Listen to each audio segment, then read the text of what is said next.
Pompilio María Pirrotti, santo. San Pompilio María Pirrotti, sacerdote, religioso de la Orden de Clérigos Regulares de las Escuelas Pías, predicador popular, murió 1766. Fecha de beatificación, 26 de enero de 1890 por S.S. León XIII.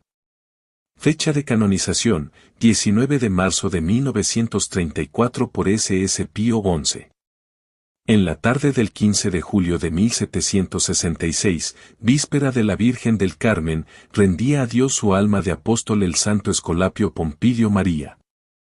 Nacido el 39 de septiembre en 1710, sintió a los 16 años el llamamiento a la vida religiosa y a raíz de la cuaresma predicada en su patria, Montecalvo Irpino, por el padre rector de las escuelas pías de la vecina capital de Benevento, localidades ambas de la Italia meridional, escapó de su casa al colegio de residencia del fervoroso predicador y le pidió la sotana Calasancia.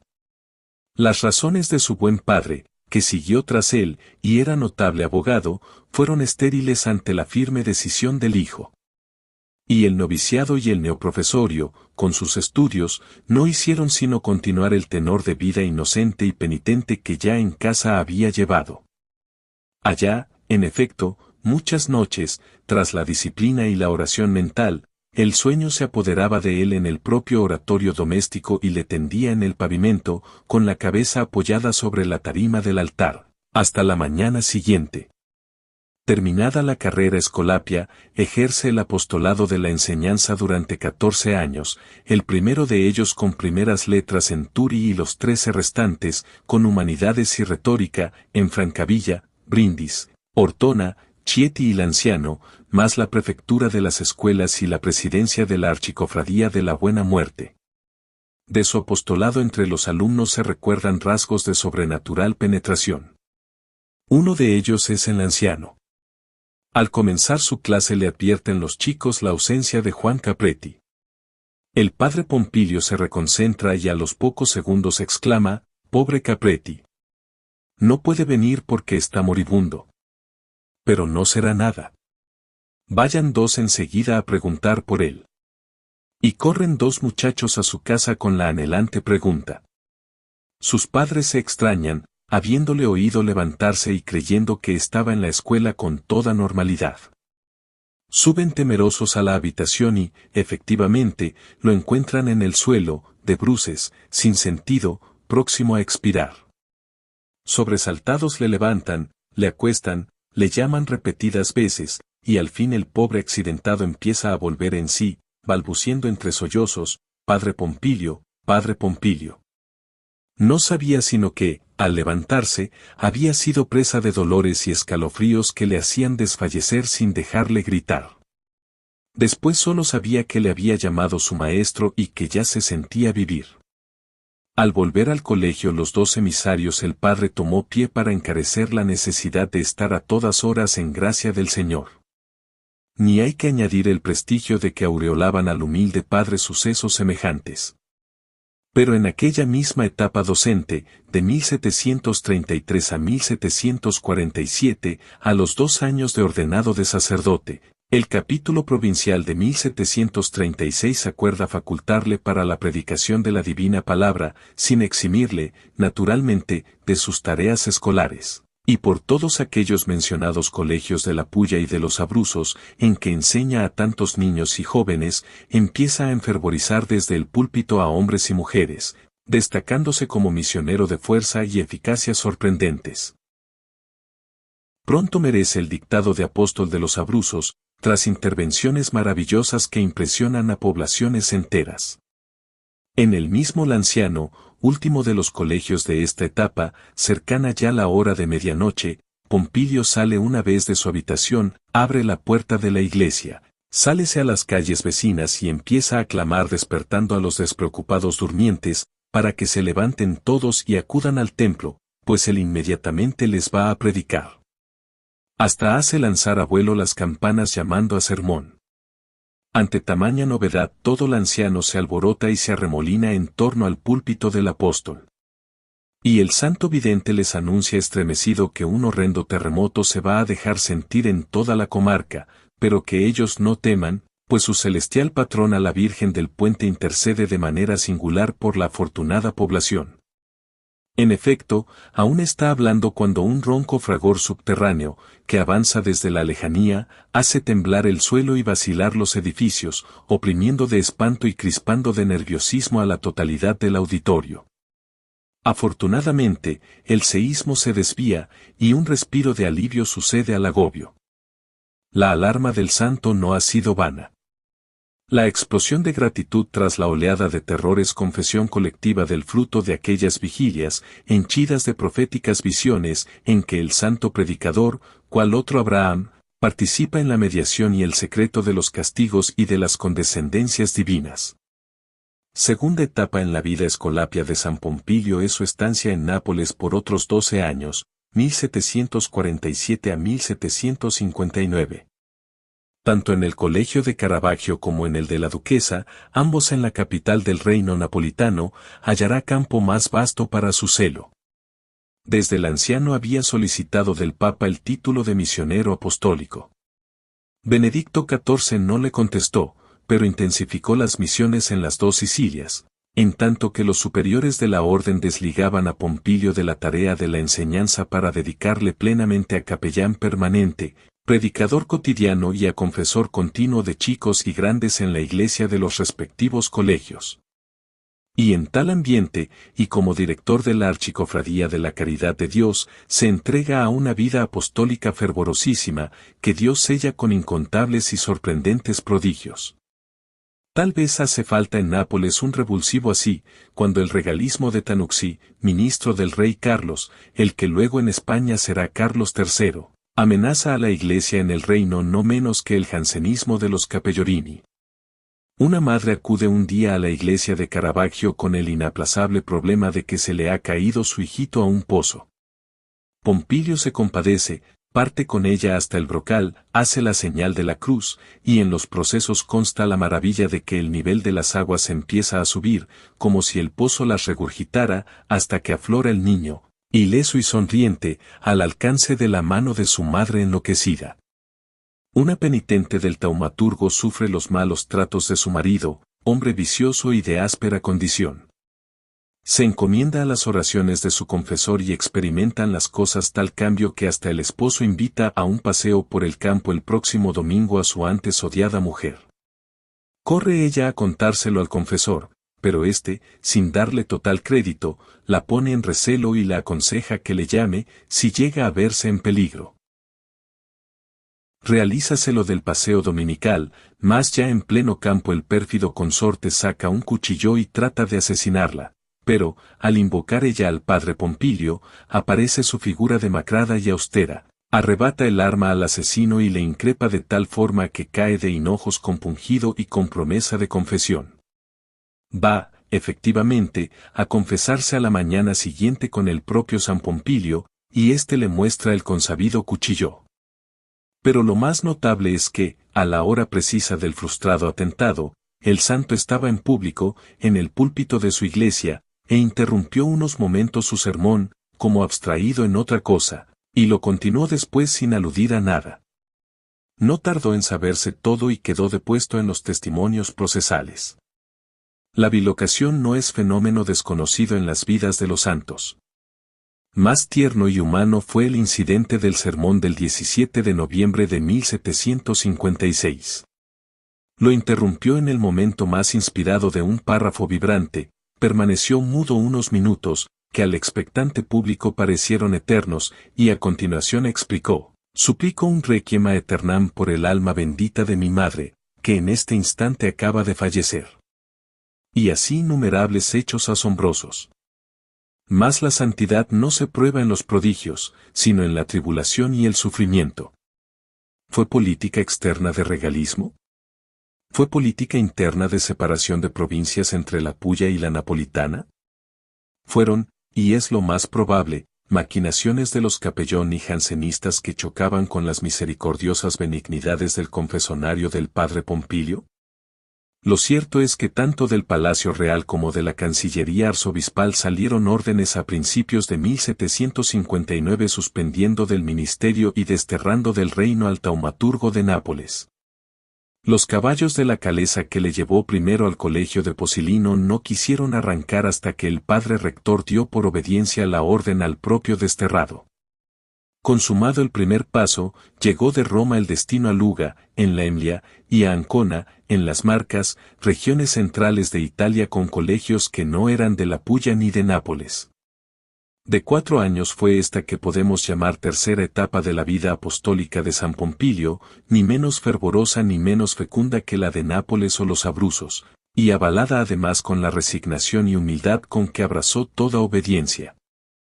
Pero el Señor dispuso su rehabilitación con la vuelta triunfal a Nápoles, el rectorado de Manfredonia, el apostolado en su ciudad natal de Montecalvo y el rectorado con el magisterio de novicios en Campi Salentino de la Pulla, donde brillaron sus últimos destellos y dejó con sus huesos la ejemplaridad de su santísima muerte. Por cierto, aquí revivió la figura del entero Escolapio con sus preocupaciones docentes y hasta haciéndose cargo provisional de la escuela de los pequeñines. Pero no hay que omitir el doble carácter de externa austeridad y de dulzura interior que tiene las dos caras de la espiritualidad pompiliana. En pleno siglo XVIII, el de Voltaire y Rousseau, del enciclopedismo y del regalismo, del iluminismo y racionalismo, pródromos de la Revolución Francesa, San Pompilio predicó principalmente de los novísimos o postrimerías con los acentos de un San Vicente Ferrer, y plasmó la devoción a las almas del purgatorio en prodigios que pueden parecer ridículos al contarlos, pero que dejaron honda huella de pasmo y terror en los testigos presenciales al realizarse, como el rezar el rosario alternando con las calaveras de la cripta o carnerario de la iglesia de Caravaggio, o saludar y recibir contestación verbal de los esqueletos del cementerio de Montecalvo, y no en forma privada, sino ante multitudes. Por otra parte, su devoción a la Virgen obtuvo coloquios como el del Ave María contestado con un Ave, Pompilio de parte de la Mamma Bella. Como él llamó siempre a Nuestra Señora, y el bello amante fue el corazón de Jesús, cuya devoción propagó con tantos favores y prodigios como Santa Margarita María de Alacoque. Fue, pues, San Pompilio una llamarada de sobrenaturalismo en los momentos mismos en que empezaba el intento de descristianización de los siglos XVIII y XIX de la Edad Moderna. San Pompilio María Pirrotti, SCH. Nacido como Domenico Michele Giovan Battista Pirrotti, Montecalvo Irpino, 29 de septiembre de 1710, Campi Salentina, 15 de julio de 1766, fue un religioso italiano perteneciente a la Orden de las Escuelas Pías, Escolapios o Pobres de la Madre de Dios. Es venerado como santo por la Iglesia Católica. Era hijo del noble Girolamo Pirrotti y Orsola Bossuti. El 30 de septiembre, fue bautizado en la iglesia colegiata de la Asunción de Montecalvo Irpino, Avellino, diócesis de Benevento, y se le dio el nombre de Domenico Michele Giovan Battista Pirrotti. A los 18 años ingresó en la Orden de las Escuelas Pías, Escolapios, fundada por San José de Calasanz en 1617, tomó el nombre de Pompilio María, en memoria de su hermano muerto en el seminario. Maestro, sacerdote, predicador popular y de ejercicios espirituales, no siempre fue entendido por los superiores y la autoridad, se dirigió a las diversas regiones de Italia, escribiendo una amplia colección de cartas de dirección espiritual y confidencial. El 2 de febrero de 1727, tomó el hábito religioso de los escolapios en el noviciado de San María Caravaggio en Nápoles y al final del primer año de noviciado, obtuvo una dispensa del segundo año de libertad condicional. El 25 de marzo de 1728, hizo la profesión solemne en Brindisi con los votos de pobreza, castidad, obediencia, y de educar a la juventud de acuerdo con la regla de la orden, cambiándose completamente el nombre en Pompilio María. Desde Nápoles fue enviado a Chieti para continuar sus estudios en filosofía, pero cayó enfermo y a la esperanza que el cambio de clima lo beneficiaría, fue trasladado a Melfi, Potenza, donde continuó sus estudios con éxito sagrado y profano. En 1733, con la reputación de un teólogo y aún no de sacerdote, fue a Turi, Bari, dando inicio a la enseñanza de las letras y de educador de la juventud. Regresó al reino de Nápoles, fue asignado a la casa de los Escolapios en Campi Salentino, Lecce, como maestro superior y de novicios. Durante la hambruna distribuye fetoline de pan para los pobres. Propagador de la devoción al Sagrado Corazón de Jesús, él escribió la primera novena en Italia, la Eucaristía y la Virgen María, a quien llamó Madre Hermosa, difundió la práctica del Vía Crucis. También se le llama el mártir del confesionario. Pompilio murió el 15 de julio de 1766 en el municipio de Salento. 1. Semblanza espiritual. La vida de San Pompilio es conocida por los escolapios con superficialidad. Tenemos comúnmente la idea de que fue conflictivo, enfermizo y depresivo, predicador itinerante, milagrero y místico. Se nos escapa quizá su intensa espiritualidad, expresada en un lenguaje y en unas formas externas muy alejadas de nuestra mentalidad actual.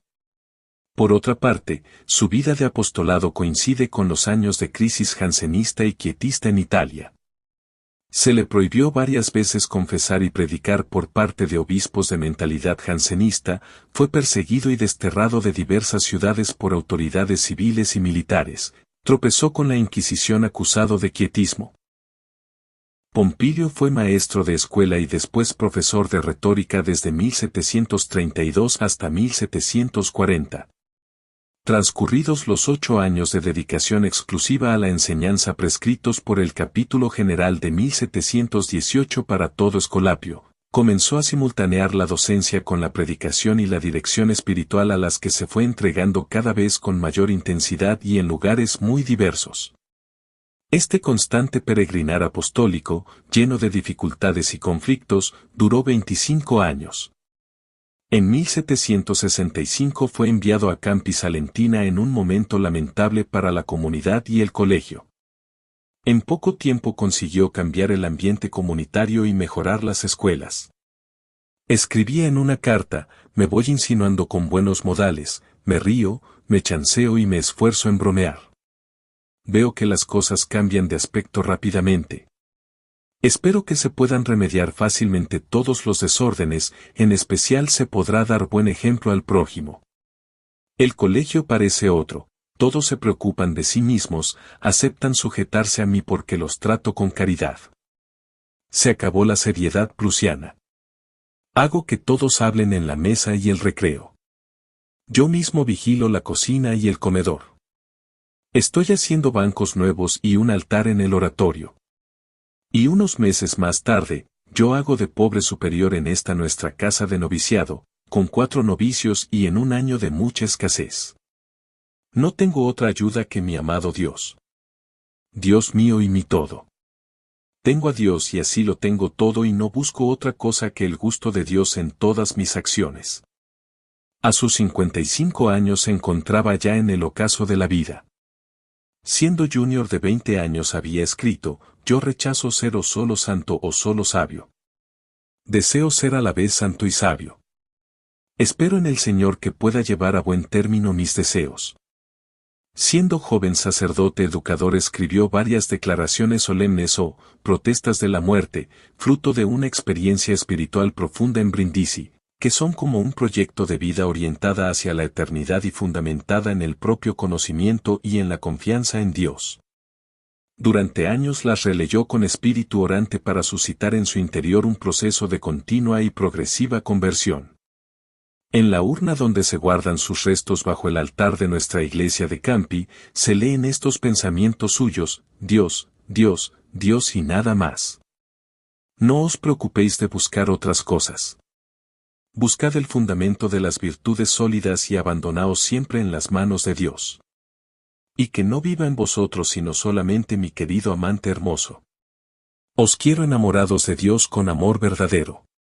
2. Mensaje de la palabra, Rom 5, 1-10, habiendo, pues, recibido de la fe nuestra justificación, estamos en paz con Dios, por nuestro Señor Jesucristo, por quien hemos obtenido también, mediante la fe, el acceso a esta gracia en la cual nos hallamos, y nos gloriamos en la esperanza de la gloria de Dios. Más aún, nos gloriamos hasta en las tribulaciones, Sabiendo que la tribulación engendra la paciencia, virtud probada, la virtud probada, esperanza, y la esperanza no falla, porque el amor de Dios ha sido derramado en nuestros corazones por el Espíritu Santo que nos ha sido dado.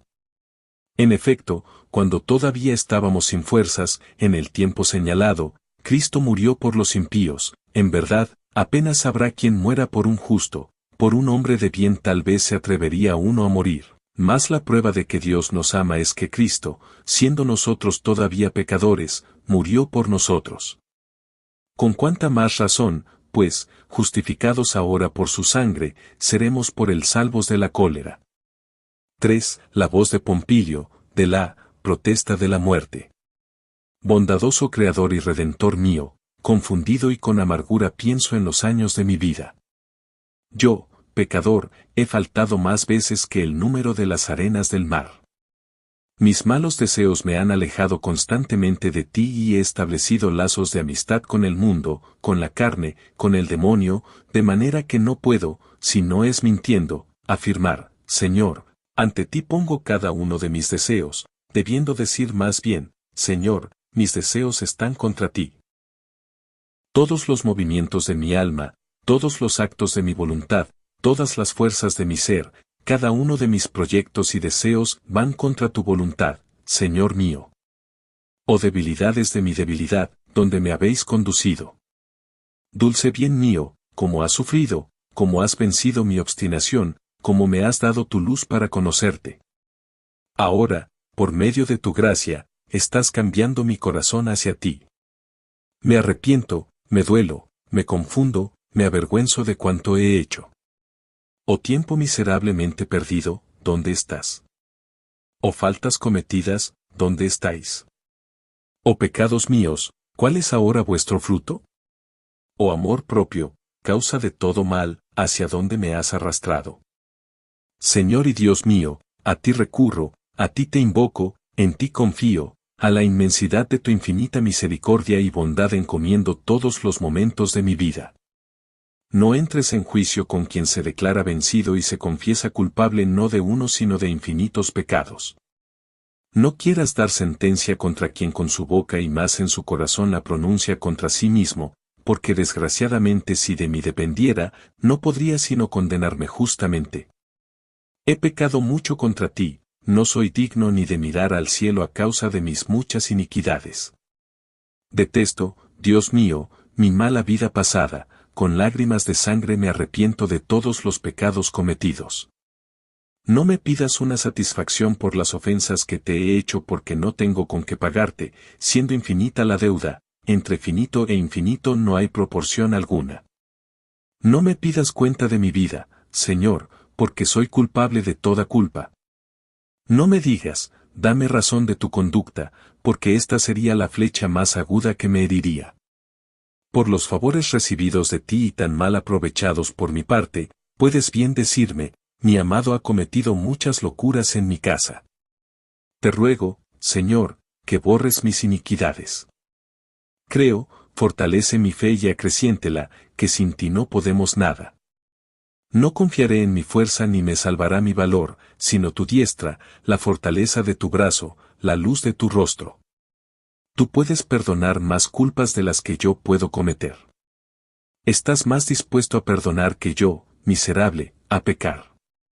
Mucho mayor que mi iniquidad es tu misericordia, Señor. Dios mío, amor mío, Dios mío y mi todo. Yo te amo más que a mí mismo y no me amo sino por ti. Acuérdate de la palabra dada a tu siervo, en la cual pongo mi esperanza. No me arrojes lejos de tu presencia, tus manos me hicieron a tu imagen y semejanza. Jesús, sé mi Salvador y sálvame. Que mi voz llegue a tus oídos. Acuérdate, Señor, de que soy la causa de tu venida, no me abandones en este día. Buscándome, te sentaste cansado y me adquiriste con el sufrimiento de la cruz. Que no sea vano tanto sufrimiento. Ten misericordia de mí, Dios mío, y cancela mi pecado. Purifícame, Señor. Atraviesa, dulcísimo Jesús, mi corazón con el dardo de tu amor. Tarde te he conocido, tarde te he amado, hermosura tan antigua. Obras todas del Señor, bendecid al Señor, alabadlo y exaltadlo por los siglos. Bendice alma mía al Señor y no te olvides nunca de sus favores. 4. Para la reflexión, Pompilio fue de contextura frágil, corporal y psíquicamente. Pero en él se manifestó el misterio pascual de Jesús y la fuerza del Espíritu. En nosotros se manifestará también el poder de Dios si aceptamos y asumimos nuestra debilidad personal y colectiva. La vida espiritual de Pompilio se enraiza en el conocimiento experiencial de Dios y de sí mismo, tal como aparece en sus protestas de la muerte. El santo temor de Dios, en sentido bíblico, se desarrolla por el contraste entre Dios y la persona humana. ¿Cómo cultivar hoy esta actitud espiritual, tan alejada de la cultura ambiental? Ver en las actitudes de Pompilio en la comunidad de Campi un ejemplo positivo para mejorar el clima de nuestras comunidades. 5. Momento de oración. Invoquemos a Dios sabiendo que en Él lo tenemos todo y no buscando otra cosa que el gusto de Dios en lo que hacemos. Oremos con Pompilio: Señor, tú eres nuestro todo, que la Iglesia en proceso de continua conversión, rechazando toda tentación de idolatría, pueda orar con Pompilio: Señor, que los religiosos adultos de la familia Calasancia, reconociendo y asumiendo las debilidades y pecados de su propia vida, puedan orar con Pompilio: Señor, que todos los escolapios sean santos como verdaderos hijos del gran Calasans y, esforzándose en seguir el camino elegido por Jesús, puedan orar con Pompilio. Señor, que confiadamente se acerquen a María, Mamma Bella, para que los haga agradables siempre ante Dios y, amándose fraternalmente en comunidad, puedan orar con Pompilio: Señor. Padre nuestro. Señor Dios nuestro, que quisiste que San Pompilio María se hiciera todo para todos en la educación de la juventud y en la evangelización de los pobres, concédenos por su intercesión que, imitando continuamente a Cristo, el Maestro bueno, podamos llegar al cielo rodeados de los niños y de los pobres. Por Jesucristo nuestro Señor.